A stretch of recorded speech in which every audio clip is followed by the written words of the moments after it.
Hello साथियों, मैं प्रविंदर सिंह स्वागत करता हूं आप सभी का आपके अपने YouTube channel art with Pravinder में। कक्षा 10 में गणित विषय के अंतर्गत एक एक्सरसाइज है 11.1 जिसके अंदर त्रिभुज के प्रश्न है। हम उन्हीं प्रश्नों को कर रहे हैं ताकि हमारा त्रिभुज का कंसेप्ट एकदम क्लियर हो जाए। तो इसी के तहत प्रश्न नंबर 2 है जिसको हम आज हल करेंगे। यहाँ पर हमारे पास एक त्रिभुज बनानी है जिसकी तीनों भुजाएं दी गई है 4, 5 और 6 सेंटीमीटर, यानी कि ये विषमबाहु त्रिभुज होगी। आपकी तीनों भुजाएं अलग अलग दी गई हैं। ये त्रिभुज बनाने के बाद हमें एक और त्रिभुज बनानी है जो इसके समरूप होगी। समरूप का मतलब होता है समान रूप होना।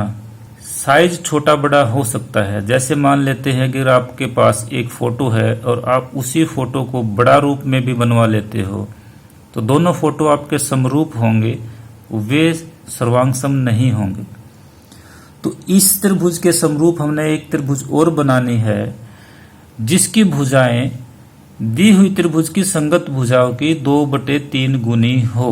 पहले हम 4, 5 और 6 सेंटीमीटर भुजाएं लेकर एक त्रिभुज बना लेते हैं। तो मैं सबसे पहले सबसे बड़ी भुजा लेता हूं नीचे। आप इसके अंदर ये नहीं बताया गया कि आधार कौन सा है, तो आप कोई भी भुजा नीचे ले सकते हो। यहाँ पर मैंने एक BC भुजा ली है जो कि 6 सेंटीमीटर है। इसके बाद हम 5 सेंटीमीटर प्रकार खोल लेंगे और किसी भी एक बिंदु पर रखकर चाप लगा देंगे। यहां पर मैंने C बिंदु पर प्रकार रखकर चाप लगाई है। इसके बाद जो तीसरी भुजा आपकी बच गई है 4 सेंटीमीटर, उतना हम प्रकार खोल लेंगे और दूसरे बिंदु पर प्रकार रखकर चाप लगाएंगे। यहां पर क्योंकि पहली चाप आपकी कम रह गई, छोटी रह गई, तो हम दोबारा से उतना ही प्रकार खोलकर दूसरी चाप, उस चाप को बढ़ा देते हैं। जहां ये काटते हैं वहां A बिंदु आएगा। A को आप B और C से मिला दोगे, आपकी त्रिभुज कंप्लीट हो जाएगी। ये भुजा आपकी 4 सेंटीमीटर होगी, ये भुजा आपकी 5 सेंटीमीटर। अब ये कहता है कि इस त्रिभुज के समरूप हमने एक त्रिभुज और बनानी है जिसकी भुजाएं दी हुई त्रिभुज की, यानी कि इस त्रिभुज की संगत भुजाओं की 2/3 गुनी होगी। यहां पर ये 2/3 गुनी होगी, इसका मतलब ये 2:3 दे रखा है। ये अनुपात किन का है ये हम देखेंगे। ये सबसे पहले कहता है कि जिसकी भुजाएं दिए हुए त्रिभुज की संगत भुजाओं की 2/3 होगी, यानी कि एक तो दिया हुआ त्रिभुज और एक जो आप त्रिभुज बनाओगे वो, इन दोनों त्रिभुजों की भुजाओं का अनुपात होगा 2:3।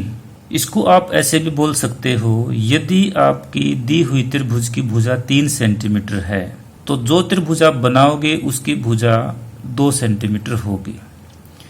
यानी कि अगर इसको आप डबल करते हो, दी हुई त्रिभुज की भुजा अगर 6 सेंटीमीटर है जो कि यहाँ पर है, तो जो आप त्रिभुज बनाओगे उसकी भुजा आपकी 4 सेंटीमीटर होगी। तो ये कैसे करना है वो देख लेते हैं। सबसे पहले हम ये जो आधार है, जो दी हुई त्रिभुज का आधार है, इसके 3 भाग करेंगे। 3 भाग करने के लिए हम क्या करेंगे, इसके नीचे एक लाइन खींचेंगे जो न्यून कोण बनाते हुए निकलेगी। इसको हम कितना भी प्रकार खोलकर 3 बार काटेंगे और तीनों बार समान काटेंगे। ये 1 होगा, ये 2 और ये 3। ये जो तीसरा बिंदु है, अंतिम बिंदु है, इसको C से मिला देंगे।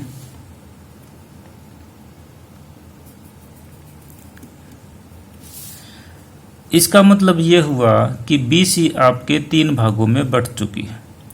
अब 3 में से हमने जो नई त्रिभुज हम बनाएंगे, 3 में से हमने 2 को लेना है, तो एक भाग हम छोड़ देंगे और ये जो पहले दोनों भाग हैं यहां से हम एक और समानांतर रेखा खींचेंगे जो इसके C3 के समानांतर होगी।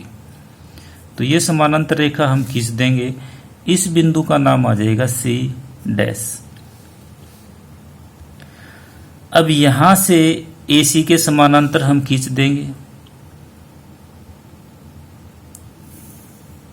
ये इस AB को यहां काटेगी, इस बिंदु का नाम आ जाएगा A'।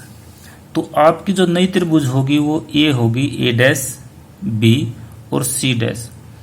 इसकी तीनों भुजाएं ABC की भुजाओं के 2/3 गुनी होगी। आप चेक भी कर सकते हैं। जैसे ये भुजा आपकी 6 सेंटीमीटर है, अगर 6 का 2/3 गुना हम करते हैं तो ये इससे कट के 4 सेंटीमीटर आएगा। तो क्या ये बी से लेकर सी डैश तक 4 सेंटीमीटर है या नहीं, वो हम देख लेते हैं। ये आपका 4 सेंटीमीटर ही निकलेगा। इसी प्रकार इसको भी देख सकते हो कि 5 का 2/3 गुना कितना होता है। तो इसको हल करते हैं तो ये 10/3 आएगा। 10/3 का मतलब लगभग 3.3 होता है। तो क्या ये 3.3 है? तो ये भी आपका लगभग इतना ही है। इसके बाद इसको भी चेक कर सकते हो। ये भुजा आपकी 4 सेंटीमीटर थी। 4 का 2/3 गुना कितना होता है? तो ये 8/3 आएगा। इसको अगर आप काटते हो तो 2.6 आएगा। अगर इसको आप चेक करते हो तो ये आपका लगभग 2.6 ही है। तो इस प्रकार आप कह सकते हो कि त्रिभुज ए बी सी और त्रिभुज A dash B dash C dash, इनकी भुजाओं का अगर आप कंपेयर करते हो तो नई त्रिभुज की भुजाएं पुरानी त्रिभुज की भुजाओं की 2/3 गुनी होगी। अगर एग्जाम में ये प्रश्न आ जाता है तो आपको सिर्फ ये करना है, ये नहीं करना। इसके अलावा एग्जाम में ये भी आ जाता है कि रचना लिखिए। रचना लिखने के लिए आपने हर उस बात को लिखना होता है जो आपने की है। जैसे सबसे पहले हमने बीसी रेखाखंड लिया है तो पॉइंट नंबर 1 होगा कि बीसी रेखाखंड 6 सेंटीमीटर लिया।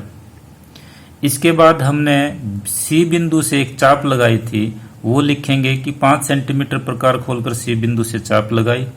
तीसरा पॉइंट होगा बी बिंदु पर प्रकार रखा और 4 सेंटीमीटर प्रकार खोलकर हमने दूसरी चाप लगाई। दोनों चापें ए बिंदु पर काटती है, एक को बी से और एक को सी से मिलाया। इस प्रकार हमारी ए बी सी त्रिभुज बन जाती है। उसके बाद हमने किया था कि बी बिंदु पर एक न्यून कोण बनाती हुई किरण खींचेंगे और इस पर समान प्रकार से 3 अलग अलग चाप लगाएंगे। C3 को मिलाएंगे।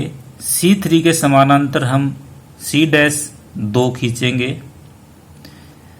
C' से CA के समानांतर हम C'A' रेखा खींचेंगे।